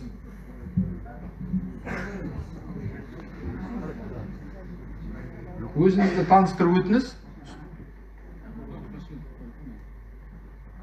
таныстырып өтіңіз. Біріншіден, сосын екіншіден, жалпы неше қызметкер жұмыс жасайды, соның ішінен ауданның нешеуі және Жамбай ауылының тұрғын нешеуі. Неге жұмысқа алғанда жергілікті азаматтар алынбайды? Соған жауап беріңіз. Қайырлы күн, құрметті Жамбай ауылының азаматтары. Мен танысым кетті ғой, потенциал ойылда. Микрофонды не? Потенциал ойылда жұмыс істеймін, главный инженермін. Енді жұмысқа алынбайды деген сөз енді қате сөз. Біз енді көбіне осы Жамбайдың жігіттерін алуға тырысамыз. Көбіне Жамбайға көмектесуге тырысамыз, негізі көшіп ғой. Біз енді қазір уақытында 18 кісі істейді. Оның бәрін алып тастап, бұрынғы істеп жүрген кісіден енді Жамбайдан кісі аламыз деген никакие ворота дейді ғой, былай айтқанда. Бізде қазір бір бағытта 37 кісіден, екі бағытта 74 кісі ғой. Соның мына Исатай ауданы бойынша 35 кісі істейді. Соның 17-сі Жамбайдан. Жоқ, тұра тұрыңыз. Барлық жұмысшының саны нешеу? Барлық жұмысшының саны 18. 18 адам. Исатай ауданынан нешеу? Исатай ауданынан 35 кісі. 35 кісі. Жамбай 17, да? Жамбай 17. Ал 118-дің 35-і Исатай ауданынан. Мен есептеймін, бұл төмен көрсеткіштер. Жоқ дегенде 50% болу керек. 50% болғанда мен де жұмыс істеп жүрген кісіні шығара алмаймын ғой, сіздер Жамбайда тұрмайсыздар деп. Қазақстанның әр азаматы ол Өскеменнен тусын неден Шымкенттен тусын бәрі бірдей, Жанбайдан тусын, оны өйтіп бөлуге біздің ешқандай правамыз жоқ. Ол конституцияға да қарсы шығады. Енді қазір біздер шығып кетсе, орнына Жанбайдың кісісін алуға тырысамыз. 21 жылы ешкім алмайды деген сөз. 21 жылы неше адам жұмыстан шығып кетті, сосын алынды ма Жанбайдан адам? 20 жылы, 2 жылда айтшы, жақсы, аржағын қаз боламайды. Жанбайдың адамы 21-22-де қазір есімде жоқ қанша кісі алынғанын, бірақ алып жатырмыз. Жоқ, бас аяғы 17 адам ғой. Қалай деп біз? 17 адам біздер енді күнде кісі шығып жатқан жоқ қой жұмыста. Бізге келген кісі ол ешқайсысы шықпайды, шықпауға тырысады. Біз уақытында зарплатасын береміз, премиясын береміз, ешқандай тамағы бар, жататын жері керемет, даже спорт залға шейін бар онда. Мына келіп жүрген кісілер бар, ақсақалдар келіп, кейде қонаққа шақырып, таныстырып, бәрін көрсетіп жүрміз.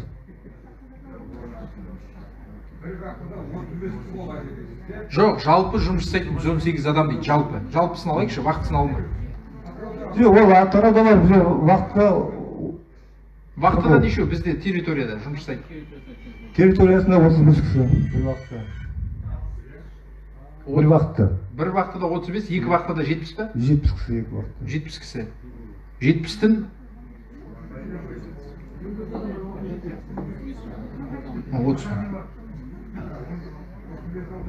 35 ауданнан 17-сі Жанбайдан. Енді бізде қазір бұрыннан істеп жүрген, мен специалист шығарып жүрмеймін ғой, сен Жанбайда тұрмайсың, Жанбайда туған жоқсың деп. Ондай ешқайда конституцияға да соқпайды ғой. Жоқ, Ғаділбек Сақибеден былай келсек, біз сізге ешкімді шығарып таста деп отырған жоқпыз. Жұмыс жасап отырған азамат жұмысын жасай берсін. Қазіргі конституция бойынша сізде тек қана біздің ауданнан, біздің облыстан кісі алу міндетті емессіз, түсінемін. Сіз Алматы қаласынан келсе де, Батыс Қазақстан облысынан келсе де, сіз азаматты жұмысқа алу құқыңыз бар. Бірақ осы жергілікті жерде мекемеңіз орналасқасын, сіз басымдылықты жергілікті азаматтарға беруіңіз керексіз. Және де алдағы уақытта жұмыс орны босағанда, қандай да бір белгілі себептермен азамат жұмыстан шығып кетсе, орнына мүмкіндікше, мейлінше осы Жанбай ауылының, Исатай ауылының тұрғынын алуымыз керек. Оған біз келісеміз, оған қарсы шығып жүрген жоқпыз. Жанбайдан алып қалған азаматты енді босатып таста демеймін, бір жердің семьясын асырап отырған жігіт қой, қай жақтікі болса да. Бәрі де күріш үшін істеп жүр, ақшаларын алып жатыр, семьялар бар, бала шағасы бар. Біздер жақында осы Жанбайда бір жігітті водитель етіп алып едік, бірақ оның семьясы бәлем 5 баласы бар дегесі, ол орын босағанда операторға ауыстырдық. Неге десең, оның ақшасы көп, семьясына қаржы жақсы келсін деп. Енді біздерде дөрек емес қой онда отырғандар. Бәрін қараймыз. Мен қазір шықпаған кісіні жұмыстан шығарып жіберіп, кісі ала алмаймын, оған кешірерсіздер. Егер шығатын болса, орнына аламыз.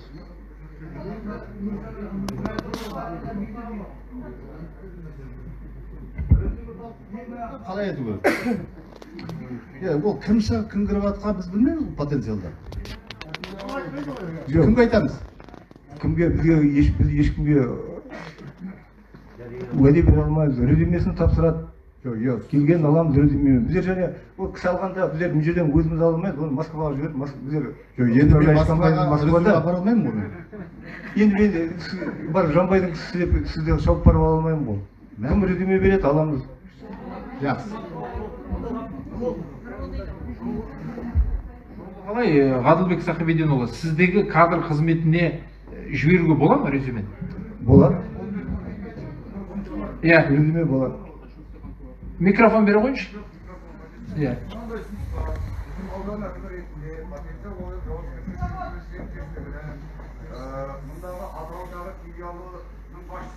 Гамаль ғой, да? Москвадағы басшысымен аудан әкімі ретінде меморандумда отырмыз. Меморандумда көрсетіңіз, осы ғана аудандағы жұмыстың деңгейін ету мақсатында, азайту мақсатында потенциал ойылған ғана босаған жұмыс орындарының квотасын бірінші аудандық әлеуметтік жұмыспен қамту бөліміне ұсыну. Ол жерде нақты маман таба алмаса ғана олар өздерінің специалистерін іздеу. Бұл мәселе бітті. Мына кісінің әңгімесінен ештеңе шықпайды. Мен жақсы ұсынысыңызға рахмет. Бірақ мен қызметіме тағайындалғаннан кейін ол азаматты шақырдым, менде болды. Сонда менің айтқаным, внутренний поиск бірінші жұмыстан босағаннан кейін өзіміздің аудандық жұмыспен қамту бөлімінен іздейсіз. Мен меморандум жасап қойған жоқпын. Ол меморандум дейтін күші жоқ құжат негізінде. Ол ни о чем не обязывает. Бірақ екі жақтың келісім бойынша салатын құжат қой. Бірақ жұмыс орын босағаннан кейін ішкі бірінші сол орынға жұмыс іздеуді сол неден жүзеге асырасыз дедім. Сондықтан мен мынандай ұсыныс бергім келіп тұр, Ғаділбек Сахабеденұлы. Сіз қазір мына есеп беру жиынға келіп отырсыз ғой. Сіз 21 жылы неше адам жұмыстан шықты, неше адам жұмысқа қабылданды, ол ақпарат сіздің қолыңызда қазір жоқ. Қазір жоқ. Иә. Ал мен былай ұсыным келіп отыр, кім? Дидар Есмұханұлы, Жалғасбайұлы. Міне қазір айтып отыр ғой, халық болып мен айтып отыр. Келесі жылдың қорытындысы есеп беру жиынына осы мекеменің басшысы да келіп, 22 жылы осындай жұмыс орын босады, осындай азаматты жұмысқа алдым деп, сондай сіздерде есебіңізді беріңіздер. Хорошо. Неше орын босайды, сосын сіздің босағанда мен өзімнің жұмыспен қамту бөлімінен ақпаратты ала келем. Сіздерден босаған орынға внутренний поискке біздерге тапсырыс беріңіздер. Міне жұмыспен қамту әлеуметтік бағдарлама бөлім басшысы мында отыр.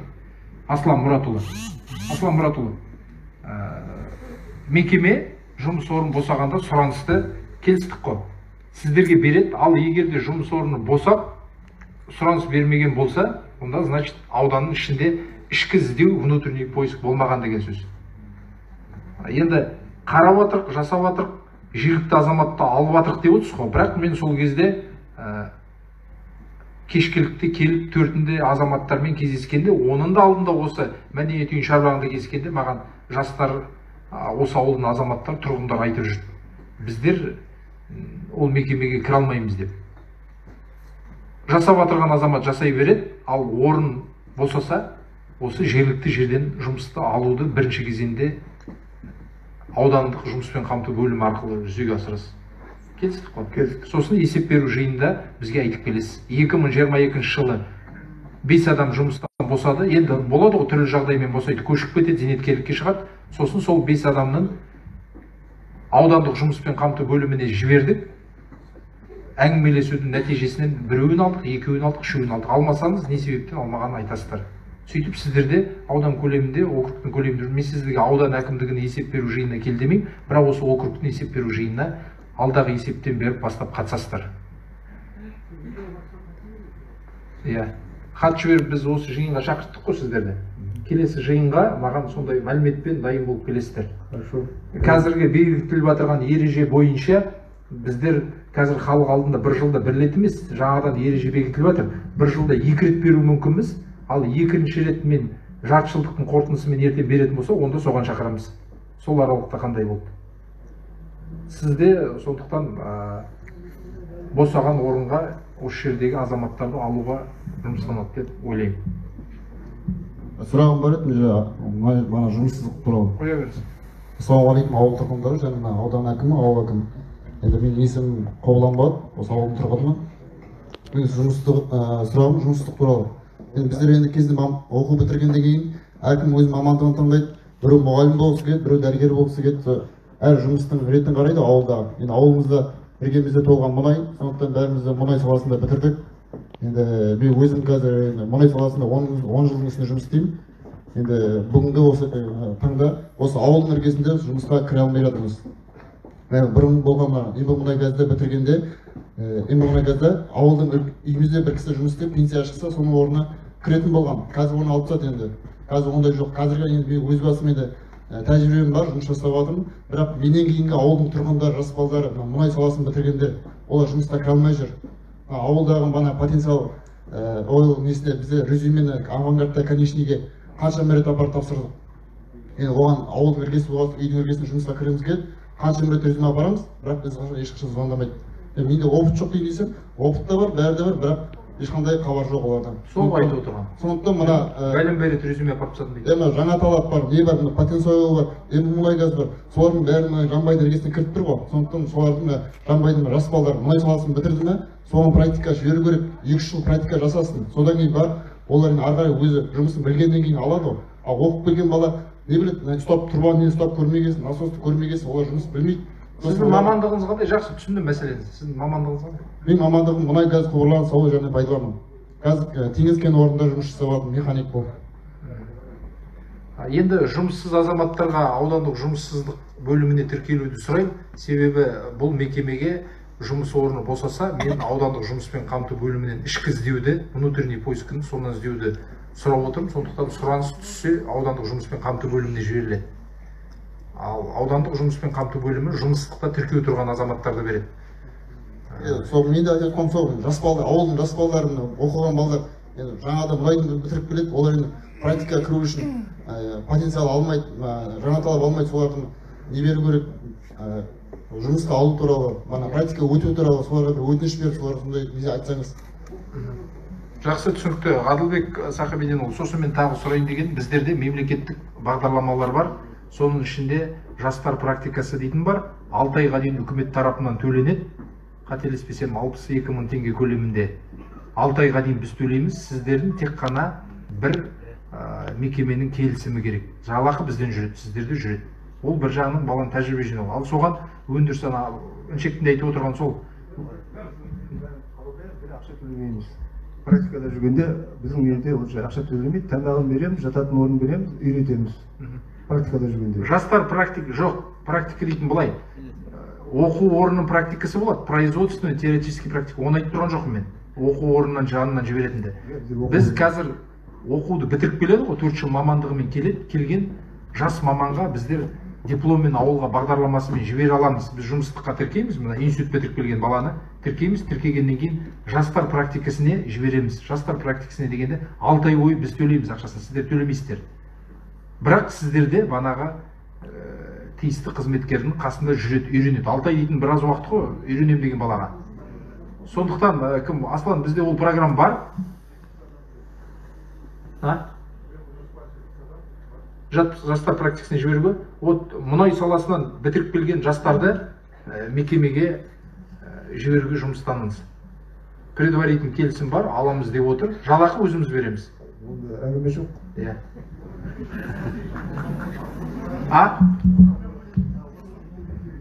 Бүгінгі күнге дейін бұл компания ешқашан алып көрген жоқ жастар практикасымен. Ол ұсыныс ретінде басшысына да айтылды.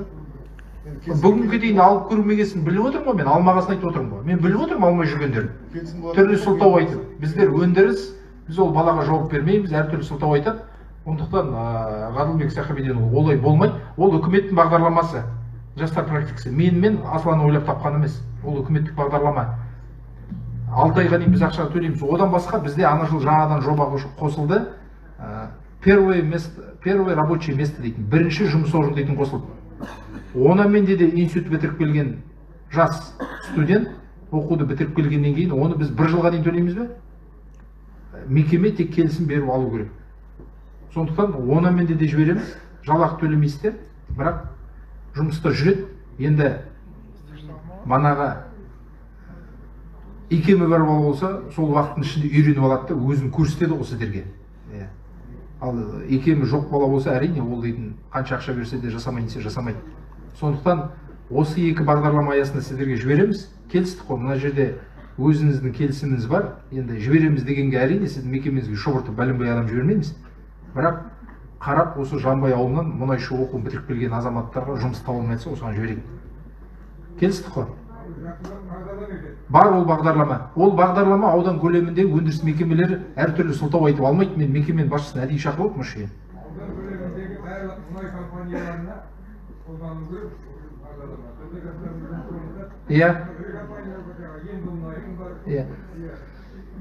Емба мұнай газбен оны бөлек сөйлесеміз. Ол негізінде предварительно сөйлесілді. Алдыртамыз, оның басқа жол жоқ. Тағы да құрметті жиынға қатысушылар, сұрақтарыңыз бар ма?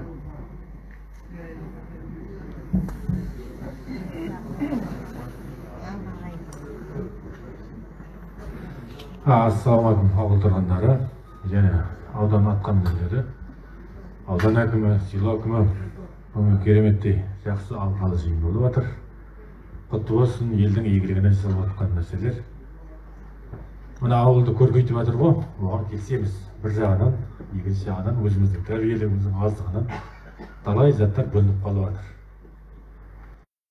Оның бүлініп қалу себебі неде екенін мен түсіне алмай жатырмын. Әлде ата анадан ба, әлде мектеп қабырғасынан ба деп ойласам, ол олай емес екен. Біз әке, бала, немерені үшке бөлетін болсақ, сонау әкелеріміз баяғы кеңестік дәуіріндегі тар қапаста өмір сүрген. Одан кейін бер жағындағы мына балаларымыз, ол мынау нарықтық экономикада ала дорбамен сауда жасап, сондай күн өтті. Ал енді немереге келетін болсақ, міне сеттің заманы. Қазір бір күрделі кезеңде тұрмыз деп ойлаймыз. Бағанағы әкім мырза сіз айтып отқан, манағы сахнада тұр деп жатырсыз. Сол себепті де мен өзім ойлап тұрмын. Өйткені сетпен, сосын манағы ала дорбамен, сосын кеңестік дәуірдегі заманмен теңестік уақыт өтіп өзім ойлаймын. Ал ендігі бір тағы бір кесілетін мәселе, мынау ауылымызда көптеген бір айтылады, сіздер есеп беріп жатсыздар, сөз жоқ есеп беріңізге. Керемет жоғары дәрежеде мынау балық кооперативі ашылғалы, сонау енді ана ғасыр демей ақ қойын, осы 90-шы жылдардың бер жағында басталды. Ал осы балықты правоохранительдік органдар жіті қадағалап жатыр. Сөз жоқ, оған да келсеміз. Бұл енді мына ауылдың ішінде, мына осы кооперативтің адамдар болса, бір дүкен ашып, халыққа осы балықты ақшасына алсақ, бір қағаз берсе, мына тұрған Ақтауға, Атырауға, бір тума туысымызға, садақаға, тойға бір апаратын бір қара балығымызды былай қарай жеткізуге мүмкіндік жоқ. Сондықтан бір ауылға, мысалға, бір 3345 адам халқы болатын болса, бір неужели бір кішкентай бір шағын бір Амандық ағамыздың тастап кеткен ауылдың орталығымызда керемет здание бар ғой, соның ішінен бір комнатын алып, мына сондай бір ашса деген мүмкіндік бар ма? Соған бір сұраққа жауап берсеңіз. Жақсы, мәселеңізді түсіндім, рахмет. Мен бана айтып кеттім ғой, бір жақсы жаңа жылдың басында болған жақсы қуанышты жаңалық, банағы Шағала Атырау жауапкершілігі шектеулі серіктестігінің балық кооперативін, балық цехын іске қосу үшін теневой участок, промысловый участок, балық аулайтын участокты алды деп. Енді сол қайдан білейін ісі қалай болып кететінін, сол балық цехы іске қосылып, сонdan өнім шықса, ол мекемеге бірінші кезеңде сол цехтың жанынан, не болмаса осы ауылдың шетінен, ортасынан дүкен ашуды талап етеміз, немесе шыққан өнімді дүкен ашпаса да осындағы дүкендерге қойып сатуды талап етеміз. Себебі енді сапожник без сапог демекші, теңіздің жағасында тұр, өзіміздің балығымыздың мына жерде болмауы дұрыс емес. Ал енді Амангелді өндірістік кооперативінің Атырау қаласы бойынша 20 шақты нүктесі бар. Өздеріңіз білесіздер, дұрыс па? Дүңгіршік ретінде қойылған мына не сияқты нан сататынды қалайды, кеше Хамитер Ғалипке қойдық па? Дәулет нан сияқты Амангелді өндірістік кооперативінің қалада павильондары бар, 20 нүктесі бар. Әртүрлі жерден ашылған. Енді ол мекеме бұяққа қойылған тиімсіз, себебі тасымалдамайды. Ал енді мына ашылатын балық цехына өнім шыққаннан кейін сондай сұраныс береміз және сондай жасауды да талап етеміз ертең. Бірінші цехын ашып алсын. Ең бастысы проблемасы 4 жылдан бері алынбай жүрген балық аулау учаскені алды. Ең бастысы сол.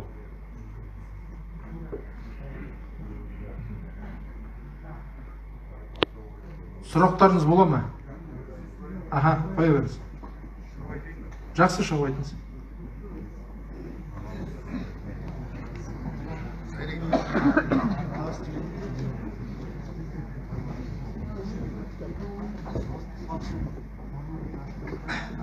Ассалаумағалейкум ағайындар, ауылдастар.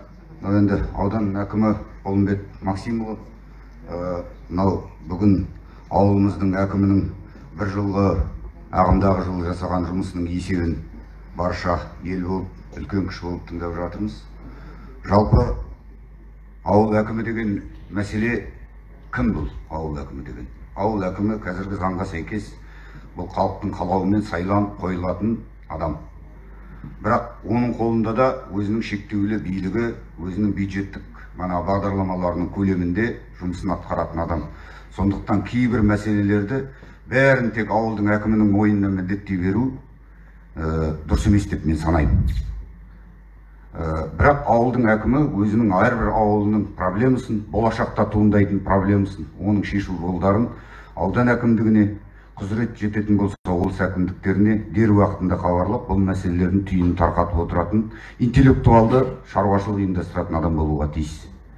Енді інімізді біз елде білеміз, жасап жатқан жұмысына оң баға береміз, жұмысыңызға табыс тілейміз. Мен енді уақыттың өзі бірталай болды, адамдардың уақытын алмай, бір-екі мәселеге ғана тоқталғым келеді. Бірінші, бәріміздің көңілімізде, көкейімізде тұрған, айналып өтіп кете алмайтын бір әңгіме бар.